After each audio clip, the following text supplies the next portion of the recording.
Devim Ramakrishnam Jagadgurum Padapadme Tayoshritva Pranamami Muhurmuhu Namah Shri Yatirajaya Vivekananda Suraye Satchit Sukha Swarupaya Swamine Tapaharine.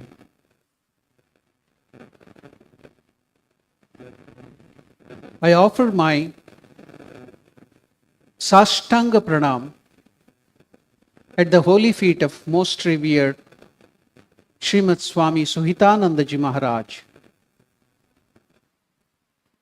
My loving namaskars to Swami Chandrakantanandaji Maharaj, Swami Sevatmanandaji Maharaj, respected Pravrajika Ishtaprana Mataji, Chandikanandaji Maharaj and Brahmachari Satyanandaji Maharaj. And greetings and my heartfelt namaskars to all our distinguished guests and all the dear devotees who have assembled here. It's with great joy and humility and respect that we welcome in our midst most revered Srimad Swami Suhitanandaji Maharaj, the Vice President of the Ramakrishna Order. We feel extremely blessed that most revered Maharaj has kindly consented to be with us during this time, in spite of his very busy schedule. Maharaj in his 88th year, now Maharaj is 88 in his age, he had to undergo so much of trouble starting from India.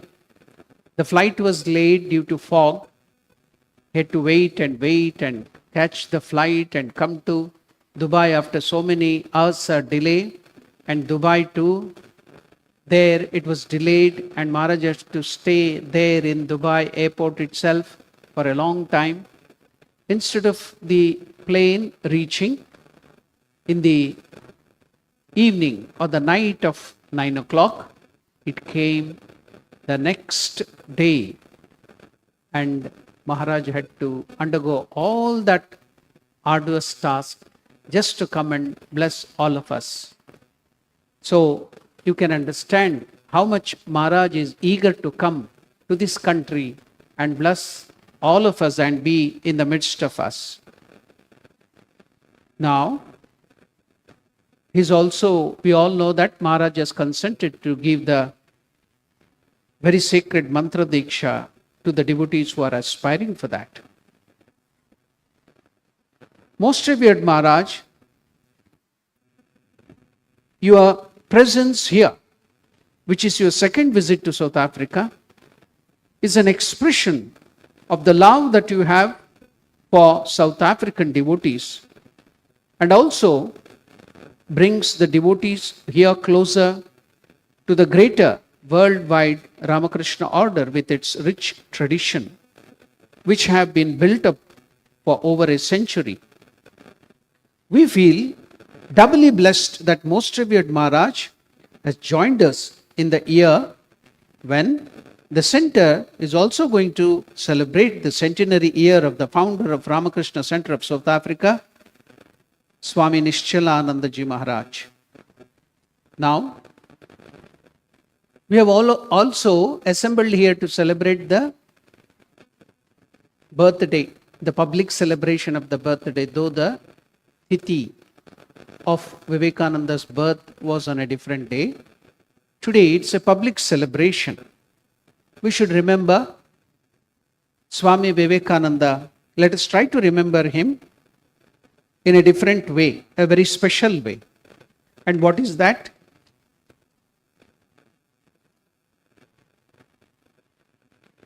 Swami Vivekananda and Mahatma Gandhiji are two towering figures who have profoundly influenced and inspired generation, both during and after their lifetimes. Swami Vivekananda born on 12th January 1863, and Mahatma Gandhiji, born on 2nd October 1869, were somewhat contemporaneous. However, since Swami Vivekananda gave up his body at a young age of just 39 years and 5 months in 1902, by that time, in a short time, he had revolutionized the Indian freedom movement. You should know that he not only revolutionized the spiritual kingdom, but also the Indian freedom movement, spreading the message of Vedanta and Indian wisdom to global audience. During this period, when Swami Vivekananda did all this thing in his short life, Mahatma Gandhiji was in South Africa making occasional visits to India. He was a practicing lawyer here in South Africa with his family. In 1898, when Gandhiji expressed his desire for Swami Vivekananda to visit South Africa and preach his spiritual message there, this is revealed in a letter that Gandhiji wrote to his friend Mr. B.N. Bhajekar in February in 1898, in which he has stated, a religious preacher is very badly wanted in South Africa, but he must tower above all the priests here. He must be absolutely pure-minded and unselfish and must not require money to support him. Could not Swamiji himself be induced to pay us a visit in South Africa? I shall do everything that I can to make his mission a success in South Africa. He can work both among Indians and Europeans. I take it he moves freely among the Indians, the highest as well as the lowest.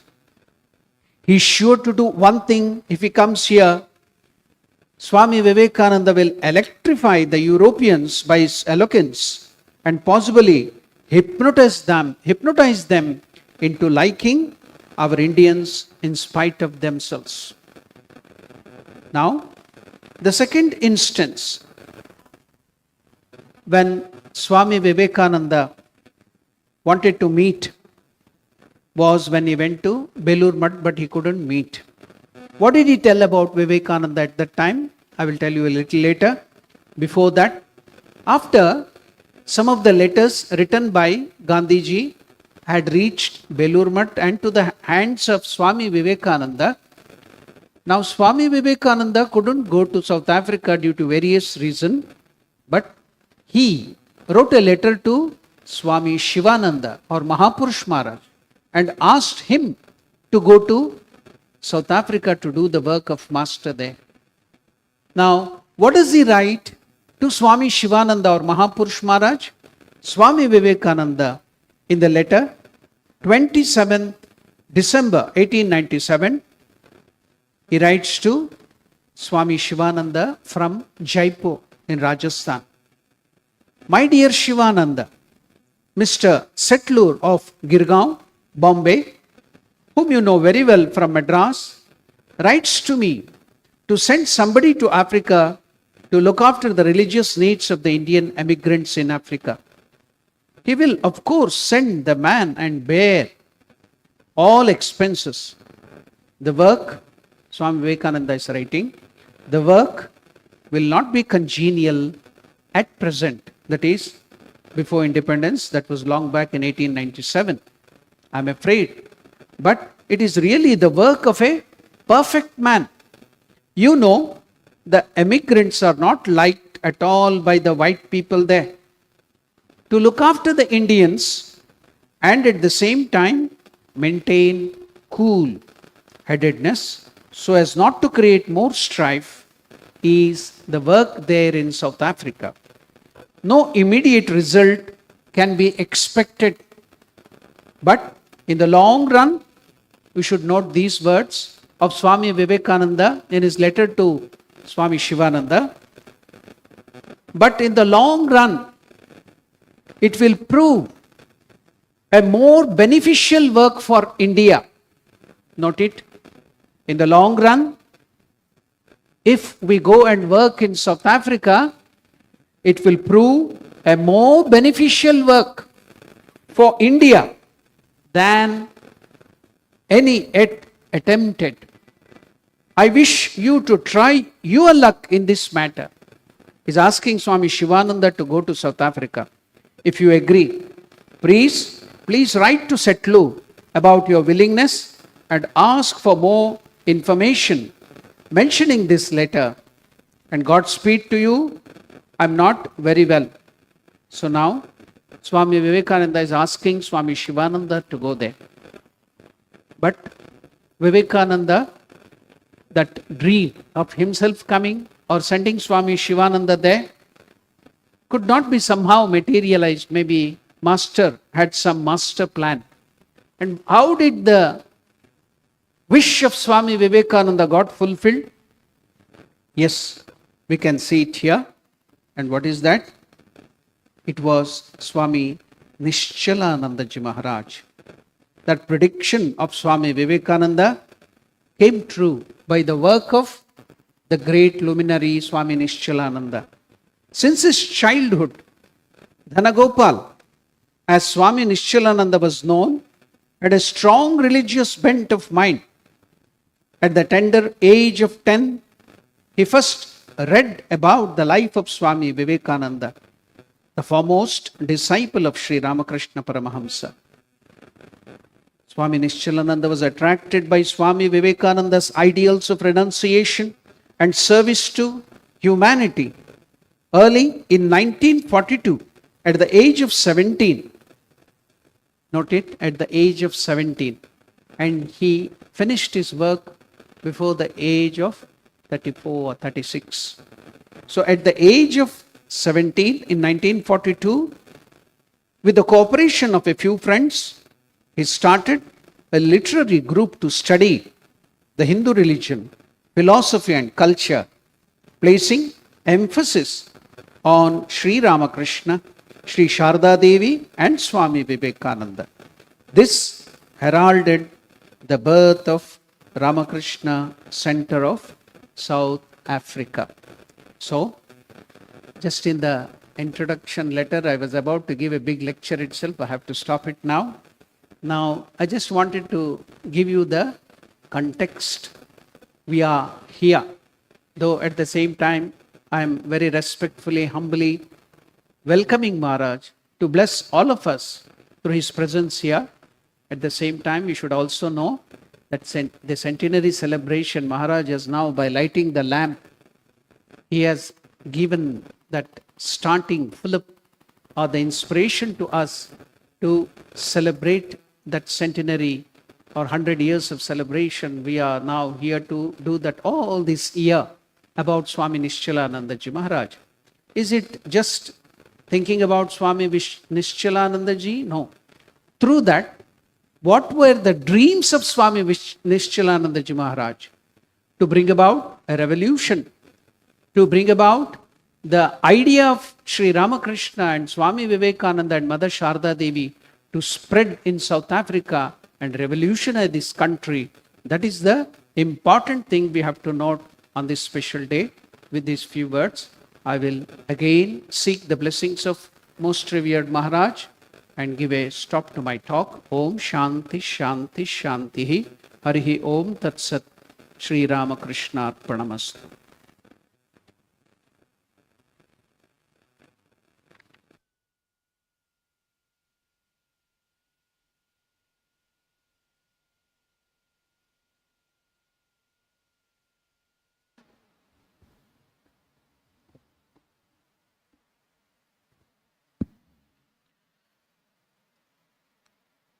Thank you, Revered Maharaj, for that inspiring, in-depth introduction. Sisters and brothers, a little bit more about Most Revered Swami Suhitanandaji Maharaj.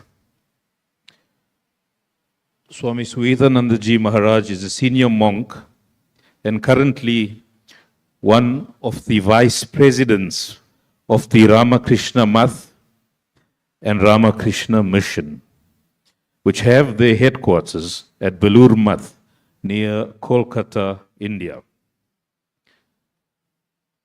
Swami Suhitanandaji Maharaj joined the Ramakrishna order in 1958 and was initiated by Swami Vishuddhanandaji Maharaj, the eighth president of the Ramakrishna order, and received his monastic vows in 1970 from Swami Vireshwaranandaji Maharaj, the 10th president of the order. In the meanwhile, he had the rare privilege to serve Swami Primeshananda, a great monastic disciple of Holy Mother Sri Sharda Devi. Swami Primeshananda was renowned for his spiritual wisdom and attainments. Most revered Swami Suhitanandaji Maharaj served as the headmaster of two of the order's prestigious higher secondary schools at Rahara and Narendrapur, both near Kolkata. He was the principal and later head of the mission's residential school in Deoghar, that is in Jharkhand, during which he was appointed as a trustee of the Ramakrishna Math and member of the governing body of the Ramakrishna Mission in 1995. From Deoghar, he moved to the order's headquarters in 1997 as an assistant general secretary and was later elevated to the post of general secretary in 2012, in which capacity he continued until 2017. As the General Secretary of the Order, Most Revered Swami Suhitanandaji Maharaj traveled extensively throughout India and abroad to spread the message of the Ramakrishna Vivekananda movement. Most Revered Swami Suhitanandaji Maharaj visited South Africa from the 23rd of May 2013 to the 5th of June 2013 as part of the Centre's celebrations of the 150th birth anniversary of Swami Vivekananda. Swami Suhitanandaji's second visit to South Africa was from the 9th to the 20th September 2016, when Maharaj attended the inaugural celebrations of the 75th anniversary of the Ramakrishna Center of South Africa and unveiled the first statue of Swami Vivekananda in South Africa at the Durban Center on 11th September 2016. As the Vice President, apart from the many centers of the Ramakrishna Math and Ramakrishna Mission in India, Maharaj visited Australia, Bangladesh, Fiji, France, Ireland, Malaysia, New Zealand, Singapore, United Arab Emirates, and the United Kingdom, also initiating devotees and spreading the ideals of Sri Ramakrishna Vivekananda. Most Revered Swami Suhitanandaji Maharaj has authored two books in Bengali titled Musafire Gantri and Sargachir Smriti. Please forgive my pronunciations if I have that incorrect. The latter is being translated into English and many other Indian languages. Maharaj has also worked on publishing an edition of the Bhagavad Gita in Bengali, with Sridhara's commentary adding Swami Primeshanandaji's relevant comments on the shlokas.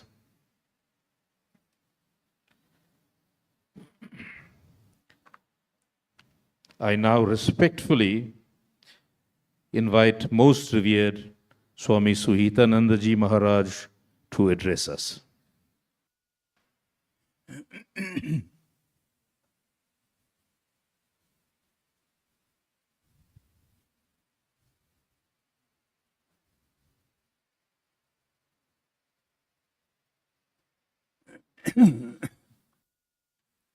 revered monks,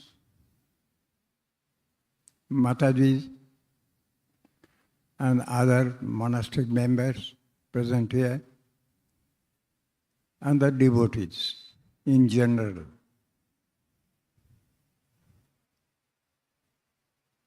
While I was coming towards the hall, I was seeing flood of cars in the center. Here, almost all of you need a car. Without car, your almost movement is very much restricted.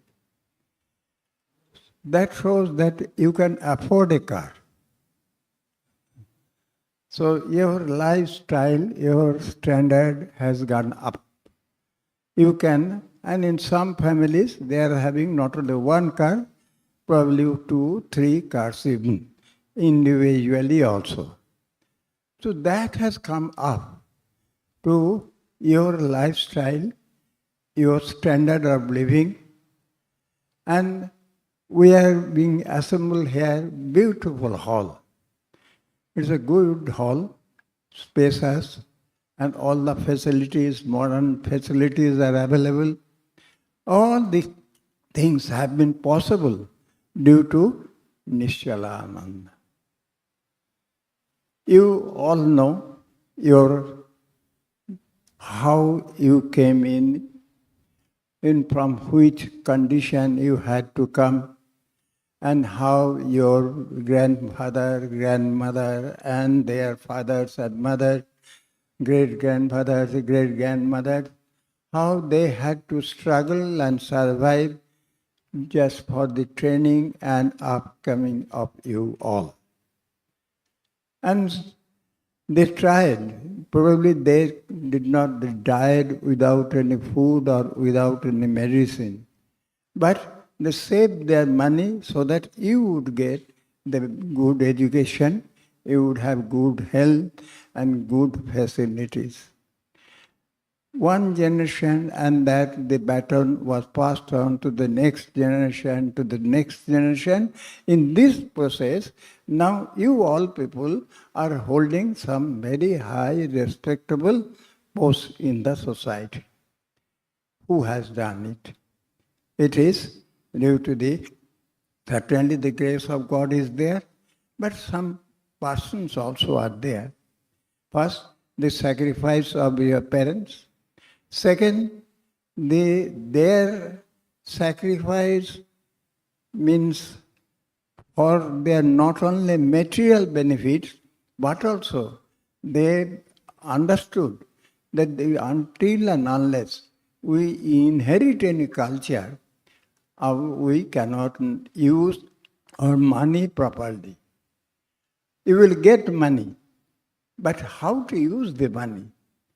That when to use which money for what purpose, that training is required.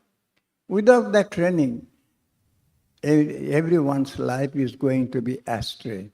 We all are seeing in your friends, relatives, neighbors, how they are earning money, minting money, but they do not know how to utilize the money. As a result, their children, their relatives, they are going astray.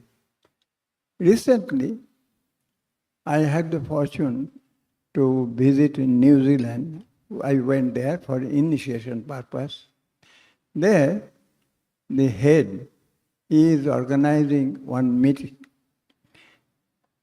for the wellness of the society. That is his project. Why? Because in New Zealand, probably you know, that is the richest country. There no dearth of any material benefits, many comforts. Whatever you need, the government is ready to provide and accommodate. Everything is available. But this suicide rate, that is also highest there. Just to think, why? And one funny incident I heard there is young boys and girls, age will be hardly 12, 13, something like that. All of them coming from very rich family, and they have no death, nothing. But they have make it some excitement, some adventure. At the night time, 2 a.m., 3 a.m., they will join to go together, take a car, and dash against some glass shop, and just whatever is to be done, some damage they will do and move away. Society is very much worried. What should we do? Because they are urchins, the government cannot take any step. They come from very rich family, respectable coming from probably your own family or own relatives' family. So what they will do, how to handle it? So they are thinking that this is probably the way. That means this wellness center. That wellness aspect, if it is not taken care of, you cannot expect proper upbringing, you cannot expect good behavior from your next generation. Our Nishyalananda Maharaj, you know that Swami wanted to have a center here, it did not materialize. Afterwards, probably Adhananda Maharaj came here, stayed here for 6 months. He gave lecture, talks, and because the Indians here, these Indians, who are the Indians? They are coming from different parts of India and coming from under some duress. That means not in comfortable position, neither monetarily, nor physically, nor even culturally also. They had rootless, no culture. In Fiji also, I found almost the same story about this South Africa and Fiji, almost the same. They were brought as laborers and they did not know what sort of religion they would follow. The Christians, they were trying to impress on them that you should become Christians. But from that instinct, when they are, whatever they have seen from their parents, they have heard from their grandfather, grandmother, their sentiment, emotion was resenting, they searching something. So how? Then somebody said, yes, he knows some Hanuman Chalisa, somebody knows one Sanskrit sloka, somebody knows one chanting. So they all came together and they said, let us do something. In this way, in their humble way, they started some temple-like thing and assembled there, do some bhajan, kirtan, something. Because they knew, without man cannot live by bread alone. So if no culture is there, we cannot live. So we must have culture. So that, this here also the people had the same condition. So they were searching for culture. At first, Adhanandaji came, he could not do. Then probably Ghananandaji probably came, and other Swamis came, Nishyalanandaji came. In this way, one after another Swamis came, and they tried. Because some people are there, they are trying to have somebody, they wanted some guardian. We want, what we shall have to do, please tell us. As for the exam today, you needed some guardian who will organize this thing. That is the thing. Suppose this Satmaramananda, if he would not have chalked out in this way all the one after another, for that also necessary training, motivation, orientation, and management, all the things you find that some guardian is required to coalesce everything, all the good qualities together. Same thing was in this South Africa society, and they searching somebody who would give us guidance. This our Nishyalananda. Nishyalananda, he came. He was a yogi. He was born yogi. In his previous birth also, certainly he was did some tapasya. So from his childhood, he had that sort of inclination.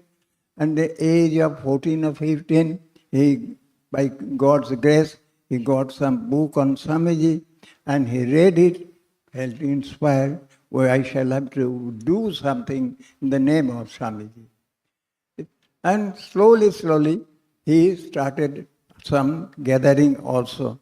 Some like-minded people, they came together just centering him. Then some gentleman, probably Gujari Pillai or somebody, that gentleman, in the meantime, Ghananandaji, most probably Ghananandaji, he suggested him, he better go to Belur Math. If you want to be a sadhu, you better go to Belur Math.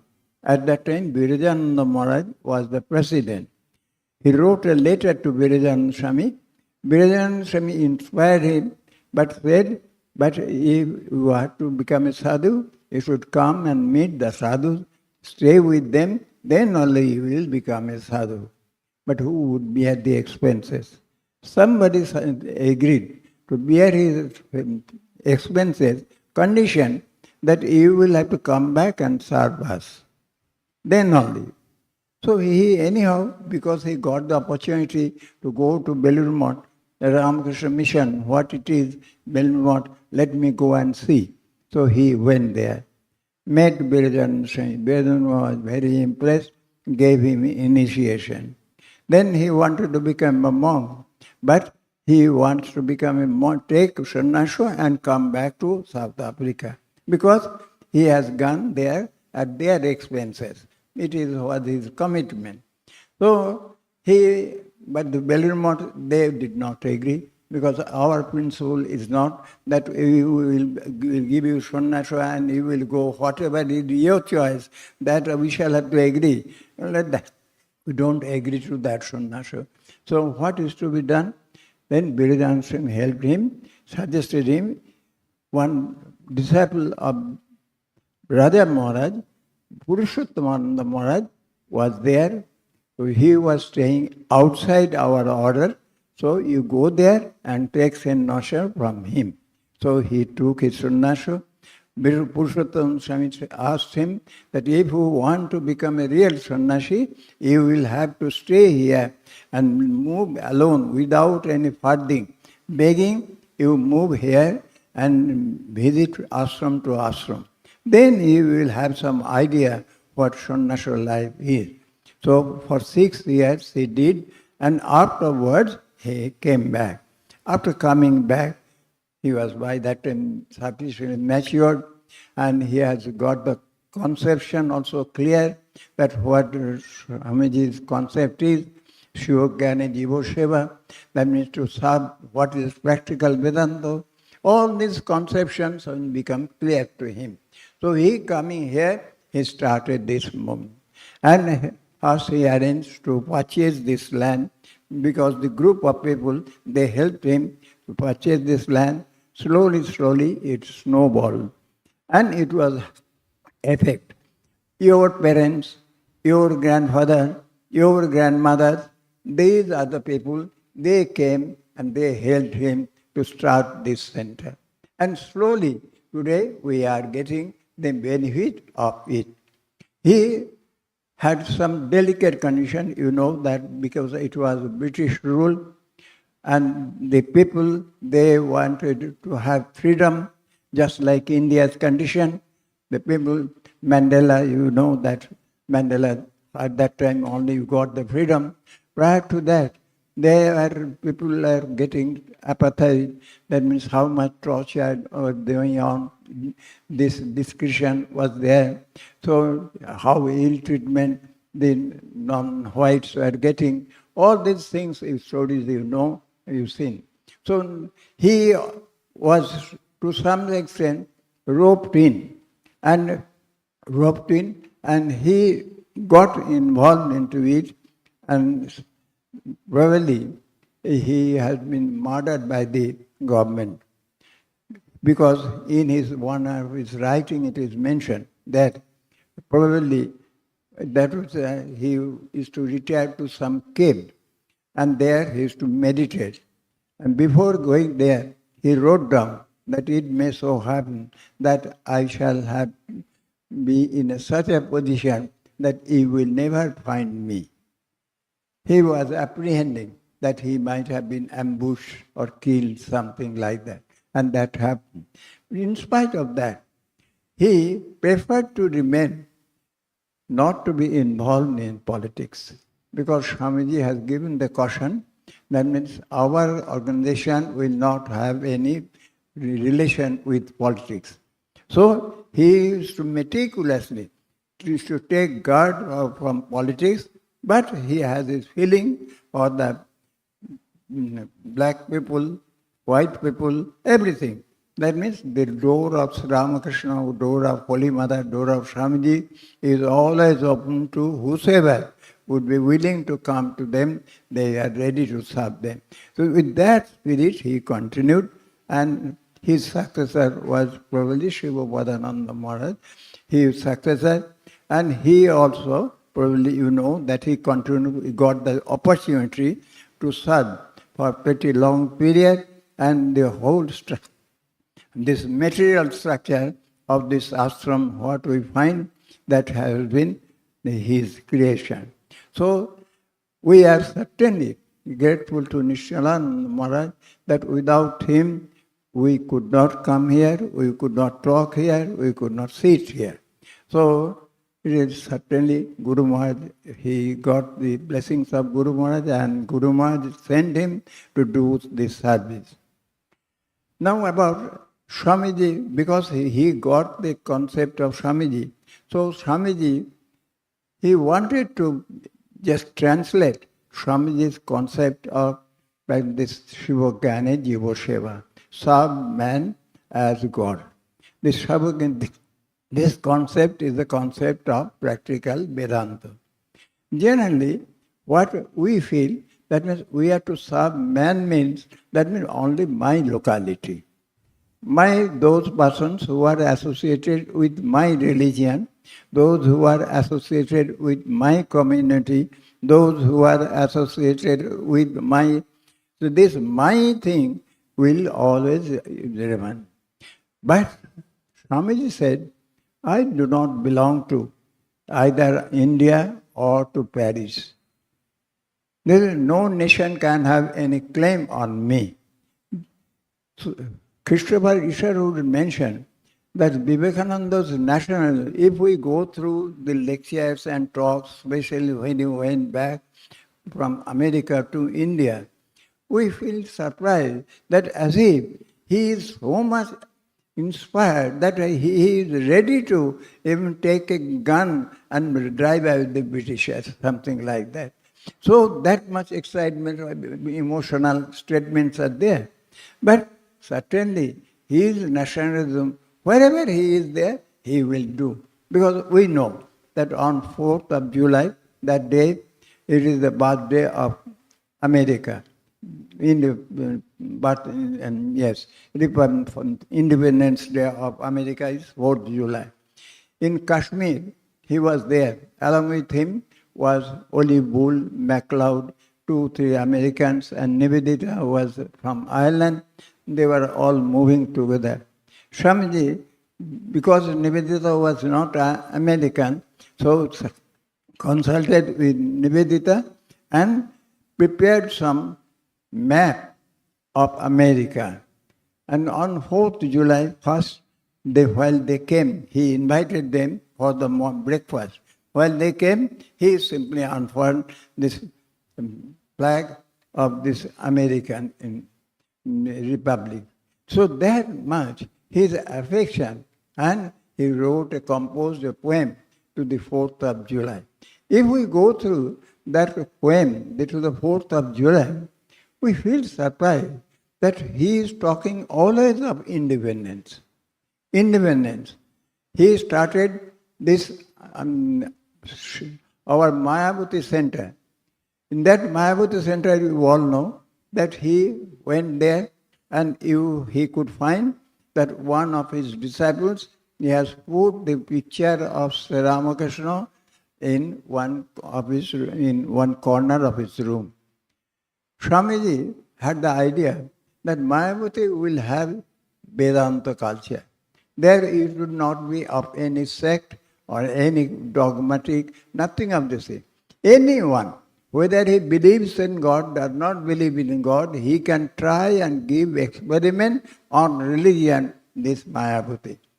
When he found